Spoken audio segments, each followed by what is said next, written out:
get it. Why is that poem song our national anthem? And it's logical, that question's logically thinking through. First of all, the music isn't even American. The music is English.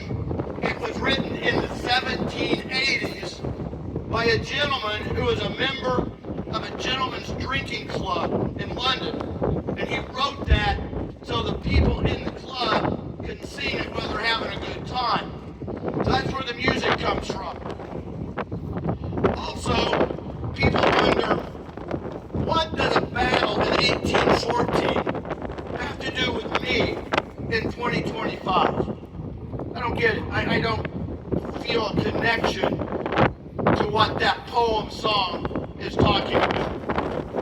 I've had music teachers tell me it's a very hard tune to play. It's also a very difficult song to sing. Who has been, and I have been, to a sporting event where the singer forgot the words of the national anthem? Yeah, there's a lot of hands going up. So not only that, but we don't even remember the words for our own national anthem. So why is this our national anthem?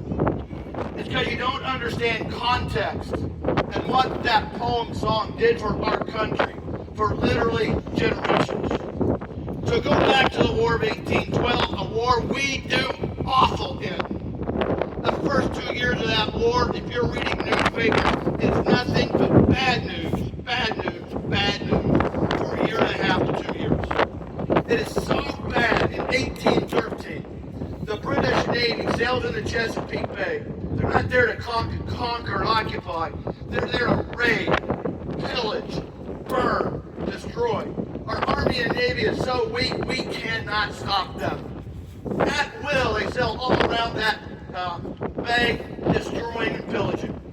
They go away for the winter and they come back to the summer of 1814 and they just pick up where they left off. It is so bad, they capture Washington, D.C. and they burn it. I want you to imagine today, our enemy captures Washington, D.C., knocks down the Washington Monument, vandalizes the Jefferson and Lincoln memorials, gets into the Smithsonian, and steals our national treasures. How'd that make you feel? Mad, angry, upset, maybe a little embarrassed? Because that's what happened in the summer of 1814. Now after they destroy, or burn, here we didn't destroy it, they burned it, Washington, D.C., where are they going to go next? They can go wherever they want. Are they going to go to Norfolk? Are they going to go to Wilmington? Are they going to go to Philadelphia? Or are they going to go to Baltimore? Well, the citizens of Baltimore, it didn't matter who you were. You could be low income, you could be middle class, you could be rich, you could be a free slave. It didn't matter. The people of Baltimore put their differences aside and said, enough is enough. And they grabbed shovels and pickaxes, and they went to the United States Army and said, we're here to help, put us to work. And these citizens, regardless of their background, built a 1-mile trench for the United States Army to hide in and protect themselves in. We all know the British do decide to go to Baltimore, two-pronged attack, land attack and a naval attack. Your sweat, your hard work helps the Army stop the British land attack. So now it's up to Fort McHenry. If that British Navy gets by McHenry, they're going to burn and pillage your community. You know what's at stake. So you go to your rooftop through second-story windows and you watch the bombardment of Fort McHenry that lasted approximately 26 hours. And they fired approximately 1,500 projectiles at the fort.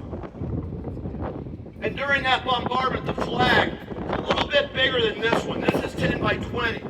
They were flying a 20 by 27, made out of wool. Well, near the end of the bombardment, I still broadcasting, near the end of that bombardment, it started to rain. Now, today we talk about raining cats and dogs. This was elephants and hippopotamuses. That's how heavy of a rain it was. That wool flag got soaked. It was too heavy to flap in the wind. On the morning, after 26 hours, the British stopped firing. Why? Because if you're a citizen of Baltimore, if you can even see the fort, remember all the smoke, the low-hanging clouds from the rainstorm, if you can even see the flagpole, what you're going to see is red, white, and blue. What color is the British flag?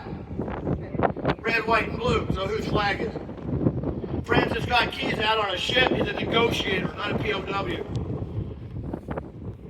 That's your first line.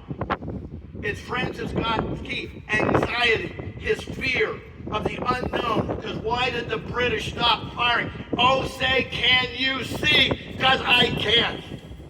Watch the line from that flagpole. Did the fort give up? Did they surrender? Are they going to burn our community? Or did it hold? Imagine the emotions in the people in Baltimore. In the poem, not the song, in the poem, Francis Scott Key called it a dreadful silence. You know the fort didn't fall. After 2 hours, the commander of the fort, Major Armistead, brings down that soaking wet 20 by 27, which has been lost to history. No one knows where it is.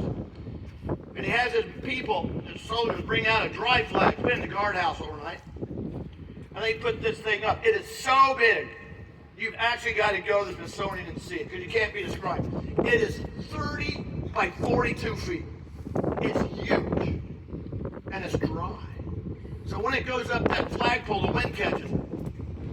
And it unfolds. Well, Francis Scott Key is so moved, he writes the poem. But that's not who I want you to think about. I want you to think about the citizens of Baltimore. Because when that flag goes up, imagine the emotions of those people when they saw that flag. The relief, the joy, the excitement.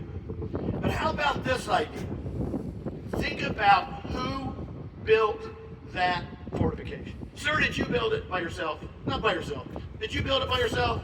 Did you build it by yourself? No. Who built it? We did. We put our differences aside and were successful. We defended our community. What a sense of accomplishment, a sense of joy, a sense of togetherness that provided the people of Baltimore. The poem is immediately published. It spreads like wildfire across the country. No internet, no radio, no television, no cable TV, no streaming. New Orleans, St. Louis, Boston, Atlanta, 4 corners of our country. It only took 44 days. Everybody's reading the poem. And those people in those 4 corners, when they read the poem, they didn't go, hey, way to go, Baltimore. Good job, Baltimore. Hey, we're proud of you. That's not what happened. The 4 corners of the country did the same thing Baltimore did. Look what we did. This is great. Sense of community, sense of nationalism. We were successful. That feeling of that poem and that song continues for decades. During the American Civil War, the poem is read, the song is sung in Boston, in Chicago, at the exact same time the Confederates are singing and reading it in Atlanta and Nashville. Now, it's stupid to say that that's the only reason why our country healed our wounds and came back together. But it's one of the little things that helped us recover from the American Civil War. And it stayed popular during World War I. It stayed popular during the Great Depression until finally, in the 1930s, Congress said, that's it. That's our national anthem because what it's done for our people. So the next time you hear the national anthem, I don't want you to say, what in the world does this have to do with me? Isn't this terrible? It needs to be America the Beautiful. Instead, what I want you to do is be part of that sense of community, that sense of pride, that sense of accomplishment, that sense of nationalism. Because that is what your national anthem is all about. All right, it's time to put up the flag. So, I want to thank our military. If you're a veteran, National Guard, reservist, active, come on down. Military first. Come on down, right here.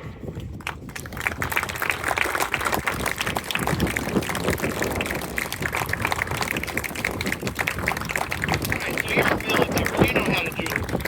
I don't need 2 lines, I need 2 columns. 2 columns. Alright, so I got 1, 2, 3, 4, 5, 6, 7, 8, 9. Hey, I'm not going to count heads. I need approximately another 12 people. First come, first serve. If you want to be one of those 12, get in line. Young lady. All right, this side, do a right face. This side, do a left face. Right here. Facing me. All right. Can you walk backwards? You're going to unroll as you do, and people are going to grab the flag. Don't unfold it, just unroll it. If there's not enough flag for the people on the end, that's okay. You can step up and take the edge of the flag. 33 stars on the flag. It is a reproduction of the flag that flew over the fort. I want you to notice as we get this flag up, look at the stars. The stars don't point straight up. They're at an angle. That is a very popular technique throughout the 1700s and 1800s. It's called spangling. Now you know why your national anthem is called the Star Spangled Banner, because that 30 by 42 foot flag, the stars were spangled. They were at an angle. All right, we need to look and see what we got here.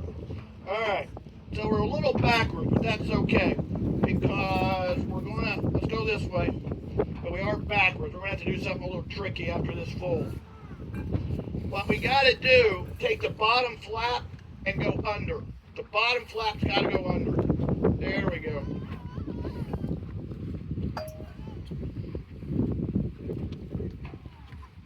You can have the honor.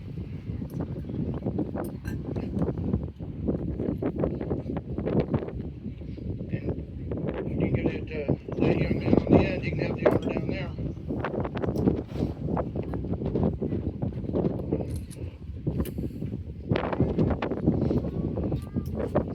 Alright, two things.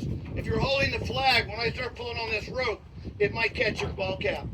So that's a hint. You may want to turn it backwards. Same with your sunglasses. It might catch and flip your sunglasses. Last thing. As soon as you feel a slight tug, let go. I cannot lift you to the top of the flagpole. Oh, they're laughing like that never happened. All right. Ladies and gentlemen, I present to you the United States flag. Let go! Let go! Thank you.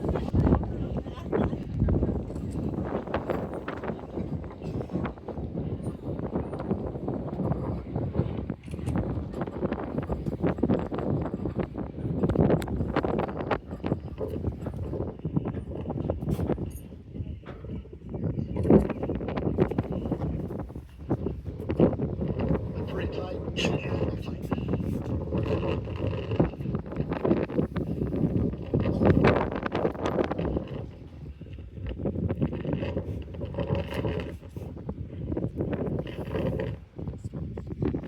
Finish it for me. Ladies and gentlemen, that concludes the program. One last thing, we fly two flags here. We rotate them every day to save wear and tear.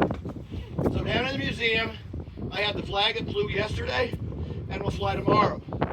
If you want your picture taken with that flag, I'll be in the museum for only about 10 minutes. That's all I can afford.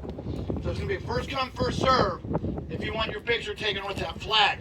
I'm headed down there right now. And young lady, you need to see me. All right. Again, thank you for attending. I'll be down there in just a